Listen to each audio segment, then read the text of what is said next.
Hello students, welcome to online classes of Sri Mahavir International School Kishangarh renewal. बच्चों, हम अपना 5वां अध्याय पढ़ रहे थे और 5वें अध्याय में हमने पढ़ा कि जो हमारा अध्याय है उस अध्याय का नाम है गीलू। और इस अध्याय की जो लेखिका हैं उनका नाम महादेवी वर्मा। ये हमने जाना। हमने इस अध्याय में जाना कि जो महादेवी वर्मा है वह एक गिल्लू जो गिलहरी का बच्चा होता है उसको अपने घर में पालती है। दो कौवे होते हैं, दो चार, तो उन कौवों से उसको बचा कर अपने साथ में ले आती है और उसका अच्छे से उसकी देखभाल करती है। देखभाल करने के बाद में वह गिल्लू उसके परिवार का सदस्य बन जाता है। इतना हमने पढ़ा।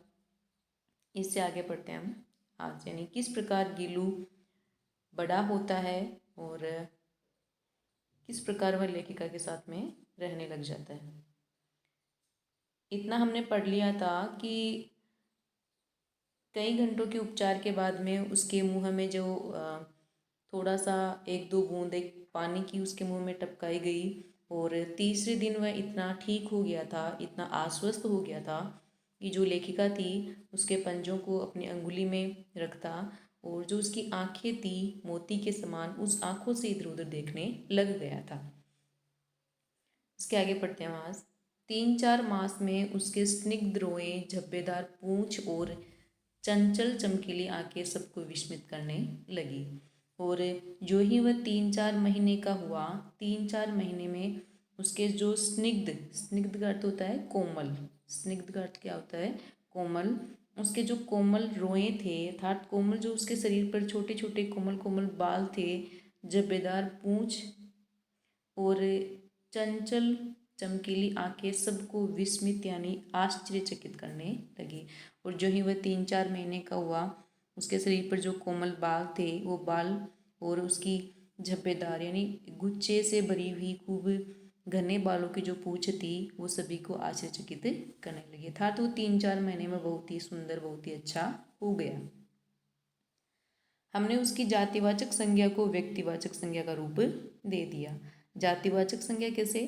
जातिवाचक संज्ञा उसकी थी कि वह एक गिलहरी का बच्चा था तो वह गिलहरी थी, समूह में उसकी जाति थी तो गिलहरी थी, लेकिन उसको एक विशेष नाम दिया गया। उसकी जाति से हटकर उसको विशेष नाम देना क्या हो गई? उसकी व्यक्तिवाचक संज्ञा। तो उसको एक विशेष नाम दे दिया गया। जातिवाचक उसकी गिलहरी रूपी संज्ञा से हटाकर उसे एक विशेष नाम दे दिया गया और इस प्रकार हम उसे गिल्लू कहकर बुलाने लग गए। तो लेखिका ने उसका नाम गीलू रखा। मैंने फूल रखने की एक हल्की डलियां में रुई बिछाकर उसे तार से खिड़की पर लटका दिया। और महादेवी वर्मा ने क्या किया?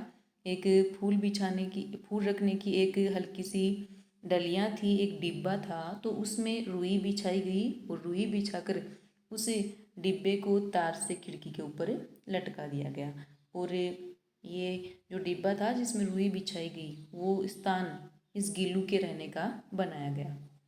वहीं 2 वर्ष गिल्लू का घर रहा और जो डिब्बा था जिसमें रुई बिछाई गई थी वो 2 वर्ष तक गिल्लू का घर बना रहा, उसी में गिल्लू रहता था।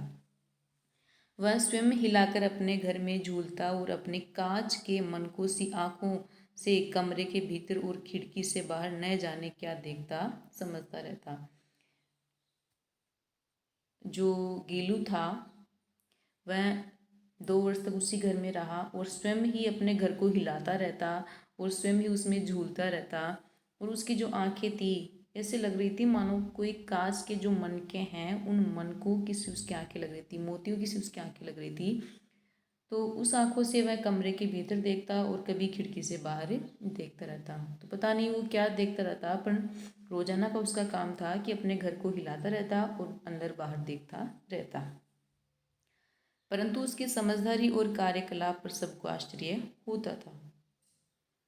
और जो भी उसके कार्य थे, जो भी समझदारी थी, उसको देखकर सभी को आश्चर्य होता था कि इतना छोटा सा जीव और इसमें इतनी समझदारी। जब मैं लिखने बैठती तब उसका अपनी ओर मेरा ध्यान आकर्षित करने की उसे इतनी तीव्र इच्छा होती थी कि उसने एक अच्छा उपाय खोज निकाला। और ज्यों ही महादेवी वर्मा लेखिका थी तो उनका कार्य यही था कि कथा वगैरह या फिर काव्य की जो भी साहित्यिक रचनाएं हैं वो रचना करना। तो जो ही महादेवी वर्मा लिखने के लिए बैठती, अपना कार्य करने के लिए बैठती, तो वह अपना जो महादेवी वर्मा है उसका ध्यान अपनी ओर आकर्षित करने की कोशिश करता। तो उसके लिए भी उसने एक बहुत ही अच्छा उपाय खोज लिया था। क्या उपाय खोजा था कि जैसे ही वह मेरे पैर तक आकर सर से पर्दे पर चढ़ जाता और फिर उसी तेजी से उतरता। और जैसे ही महादेवी वर्मा लिखने के लिए बैठती उसी समय झट से वह नीचे अपने घर से उतर कर आता और महादेवी वर्मा के पैर के पास में जो पर्दा लगा हुआ था उस पर्दे पर सर काटता जल्दी से उस पर्दे पर चढ़ता और जल्दी से ही नीचे उतरता।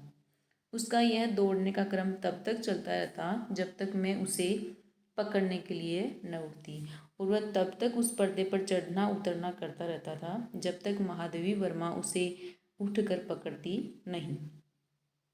कभी मैं गीलू को पकड़कर एक लंबे लिफाफे में इस प्रकार रख देती कि उसके अगले 2 पंजों और सिर के अतिरिक्त सारा लघु गात लिफाफे के भीतर बंद रहता। और कभी कभी जो महादेवी वर्मा है वो क्या करते कि जो एक लिफाफा होता है कागज़ों को रखने का, कागज़ का बनाया हुआ एक लिफाफा, तो उस लिफाफे में उसके आगे वाले 2 पंजे और उसके मुंह को तो बाहर रहने देती है और बाकी जो उसका शरीर था जो लघु गात था, लघु का अर्थ होता है छोटा, गात का अर्थ होता है शरीर, जो उसका छोटा सा शरीर था उस शरीर को लिफाफे के अंदर बंद कर देती थी। उसका आगे का मुंह है और जो दोनों पैर वो बाहर रहते, बाकी जो सारा छोटा सा हिस्सा था, छोटा सा जो शरीर था उस लिफाफे के अंदर उसको बंद कर देती थी। इस अद्भुत स्थिति में कभी कभी घंटों मेज पर दीवार के सहारे खड़ा रहकर वह अपनी चमकीली आंखों से मेरा कार्यकलाप देखता करता। और इस अद्भुत अद्भुत यानी अनोखी, इस अनोखी स्थिति में वह कभी कभी घंटों मेज पर दीवार के सहारे खड़ा रहता और अपनी जो चमकीली आंखें थी उन चमकीली आंखों से जो महादेवी वर्मा के जो भी कार्य थे, जो भी कार्यकलाप थे, वो जो भी काम करती थी उनको देखा करता था। भूख लगने पर चिक चिक करके मानो वह मुझे सूचना देता और काजू या बिस्किट मिल जाने पर उसकी उसी स्थिति में लिफाफे से बाहर वाले पंजों से पकड़कर उसे कुतरता रहता। और जो ही उसको भूख लगती वह चिक चिक करके आवाज़ निकालता और महादेवी वर्मा को सूचना देता कि मुझे भूख लगी है। और जो ही उसे भूख लगने पर काजू और बिस्किट दिए जाते तो वह जैसी स्थिति में पहले था अर्थात लिफाफे में बंद था तो उसी स्थिति में पंजों को पकड़कर उनको खाता रहता। फिर गीलू के जीवन का प्रथम बसंत आया, अर्थात जो गीलू था वह 1 साल का हो गया।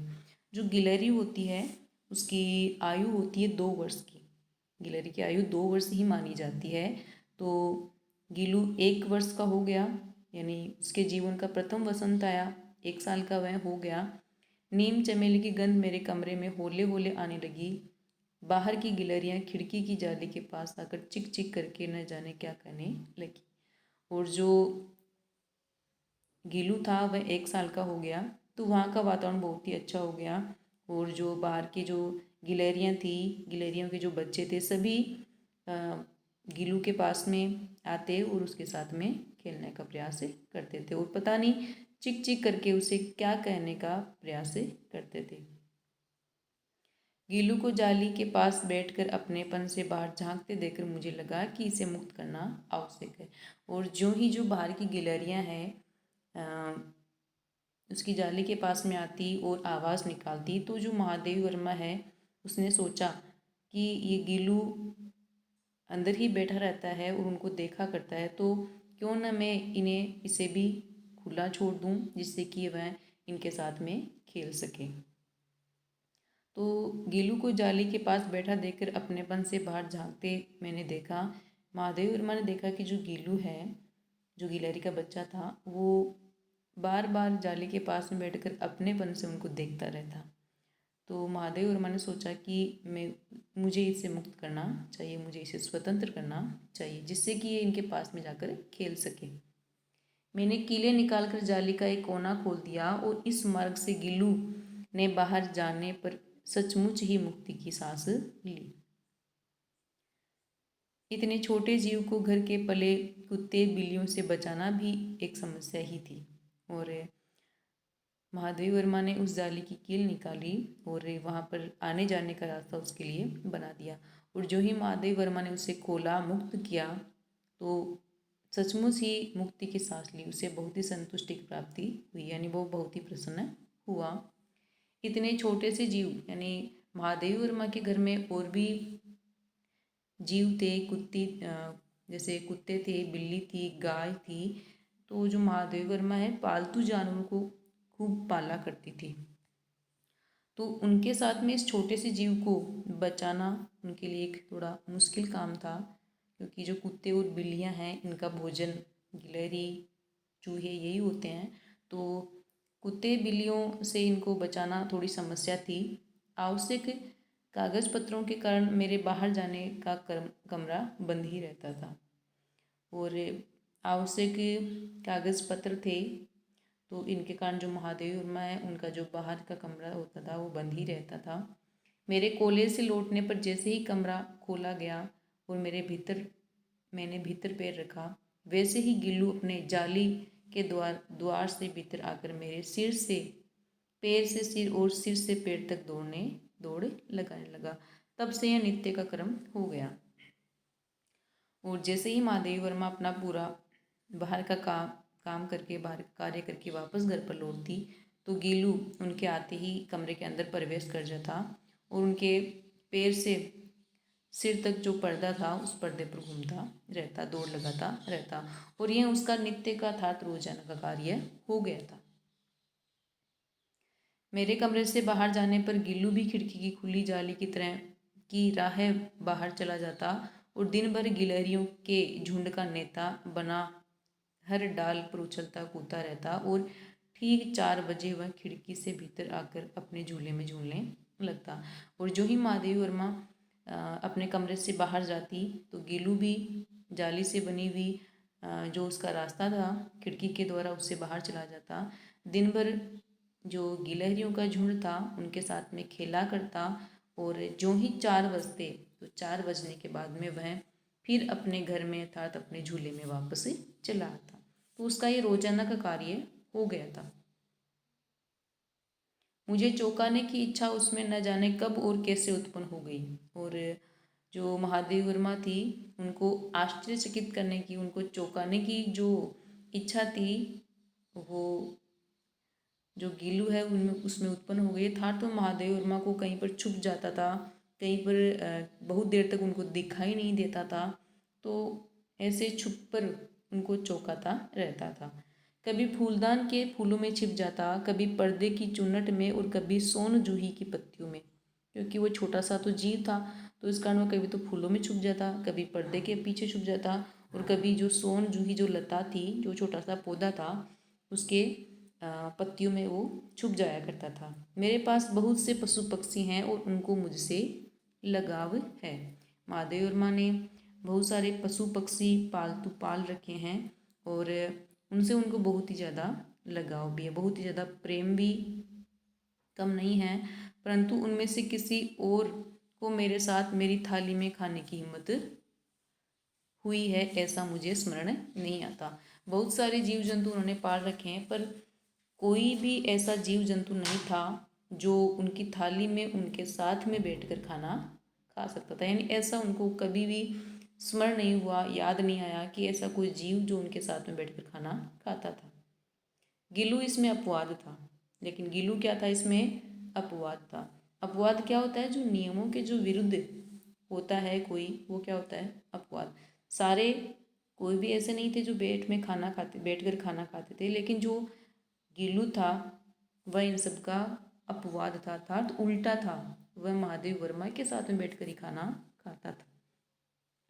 मैं जैसे ही खाने के कमरे में पहुंचती, वह खिड़की से निकलकर आंगन की दीवार बरामदा पार करके मेज पर पहुंच जाता और मेरी थाली में बैठ जाना चाहता। और जैसे ही महादेवी वर्मा अपने खाने के लिए कमरे में पहुंचती, खिड़की से उछलता, दीवार पर आकर बरामदे को पार करते हुए जो थाली की मेज थी वहाँ पर आकर थाली में बैठने की कोशिश करता। बड़ी कठिनाइयों से मैंने उसे थाली के पास बैठाना सिखाया और बहुत ही कठिनाइयों से मैंने उसे अपनी थाली के पास में बैठना सिखाया। ये महादेव वर्मा बोल रही कि मैंने काफ़ी प्रयत्न किया, उसके बाद में उन्होंने उस गिल्लू को थाली के पास में बैठना सिखाया, जहाँ बैठकर वह मेरी थाली में से एक एक चावल उठाकर बड़ी सफाई से खाता रहा। और वह गिल्लू महादेवी वर्मा के साथ में बैठा और बड़े ही चाव से, बड़े ही सफाई के साथ में एक एक चावल को उठाकर उनके साथ में खाना खाया करता। काजू उसका प्रिय खाद्य था और कई दिन काजू न मिलने पर वह अन्य खाने की चीज़ें या तो लेना बंद कर देता या झूले से नीचे फेंक देता था। और जो गिल्लू था उसका प्रिय खाद्य, खाद्य का अर्थ होता है भोजन, उसका प्रिय भोजन काजू था। अगर वह नहीं मिलता तो वह उसे लेना ही बंद कर देता। वह दूसरा भोजन लेता ही नहीं, दूसरे भोजन को वह ग्रहण ही नहीं करता। अगर उसे दूसरा भोजन दे भी दिया जाता तो वह उस झूले से उसको नीचे फेंक देता था, क्योंकि उसे सबसे अच्छा भोजन कौन सा लगता था? काजू लगता था। उसी बीच मुझे मोटर दुर्घटना में आहत होकर कुछ दिन अस्पताल में रहना पड़ा। और किसी कारणवश कोई मोटर दुर्घटना महादेवी वर्मा के साथ में घटित हुई और उनको कुछ दिनों के लिए अस्पताल में रहना पड़ा। उन दिनों जब कमरे का दरवाज़ा खोला जाता, गीलू अपने झूले से उतरकर दौड़ता और फिर किसी दूसरे को देखकर उसी तेजी से अपने घोंसले में जा बैठता। और उन दिनों जब उस कमरे का दरवाज़ा खोला जाता तो उस कमरे में महादेवी वर्मा तो थी नहीं, क्योंकि वो अस्पताल में भर्ती थी। तो जो ही कमरे का दरवाज़ा खोला जाता, गिल्लू दौड़कर अंदर जाता और किसी दूसरे व्यक्ति को वह देखता तो देखकर वापस दौड़कर अपने झूले में, अपने घोंसले में जाकर बैठ जाता। जब वो जाता तो उसे महादेवी वर्मा जो लेखिका थी वह नहीं मिलती थी, तो वापस अपने झूले में आ जाता। सब उसे काजू दे आते, परंतु अस्पताल से लौटकर जब मैंने उसके झूले की सफाई की तो उसमें काजू भरे मिले, जिनसे ज्ञात होता था कि वह उन दिनों अपना प्रिय खाद्य कितना कम खाता रहा। और उसे जो काम करने वाले जो व्यक्ति थे उसे उसका भोजन काजू देते थे, परंतु जब महादेव वर्मा अस्पताल से वापस लौटकर उन्होंने उनके जो झूला था उस झूले की सफाई की तो उसमें उसने देखा कि काजू भरे पड़े थे उसके झूले में, जिनसे उनको लगा कि आजकल जो गिल्लू है अपना भोजन बहुत ही कम खा रहा है। मेरी अस्वस्थता में वह तकिए पर सिरहाने बैठकर अपने नन्हे नन्हे पंजों से मेरे सिर और बालों को इतने होले होले सहलाता रहता कि उसका हटना एक परिचारिका के हटने के समान लगता। और जो ही महादेवी वर्मा अस्वस्थ थी तो जो ही वह आराम करती रहती, सोती रहती, तो उनके तकिए के पास में, उनके सिरहाने के पास में वह आकर बैठ जाता और उनके बालों को, उनके सिर को धीरे धीरे अपने पंजे से सहलाता रहता। बड़े ही प्रेम से उनके बालों को, उनके जो सिर था उनको सहलाता रहता। और जो ही वह हट जाता था, जो ही वह दूर हो जाता तो महादेवी वर्मा को ऐसा लगता जिस प्रकार एक परिचारिका, एक सेविका, काम करने वाली जो सेविका है वो हट जाती है, उसी के समान उनको लगता था। अर्थात वह बहुत ही सहानुभूतिपूर्ण उनके सिर पर, उनके बालों को सहलाता रहता था। एक सेविका के समान वह उनका कार्य करता था। गर्मी में जब मैं दोपहर में काम करती रहती तो गिल्लू न बाहर जाता न अपने झूले में बैठता। उसके मेरे निकट रहने के साथ गर्मी से बचने का एक सर्वथा नया उपाय खोज निकाला था। और गर्मियों के दिनों में जब महादेवी वर्मा दोपहर के समय भी काम में लगी रहती तो गिल्लू न तो अंदर जाता और न झूले में बैठता, महादेवी वर्मा के पास में ही हमेशा रहता था, लेखिका के साथ में ही रहता था। पर गर्मी से बचने के लिए उसने एक उपाय भी खोज लिया था। उपाय क्या था? वह मेरे पास रखी सुराही पर लेट जाता और इस प्रकार समीप भी रहता और ठंडक में भी रहता। वो पास में सुराही थी, वहाँ पर लेट जाता और उनके पास में भी रहता और उसे ठंडक का एहसास भी रहता था। गिलहरियों के जीवन की अवधि 2 वर्ष से अधिक नहीं होती, अतः गिल्लू की जीवन यात्रा का अंत ही आ गया। और जो गिलहरियाँ होती है उनके जीवन का समय 2 ही वर्ष का होता है, 2 वर्ष से ज़्यादा वो नहीं जी पाते। तो अब जो गिल्लू था उसके जीवन का अंतिम समय भी आ गया था। दिन भर उसने न कुछ खाया न बाहर गया। 2 वर्ष का हो चुका था तो उसकी मृत्यु निकट थी।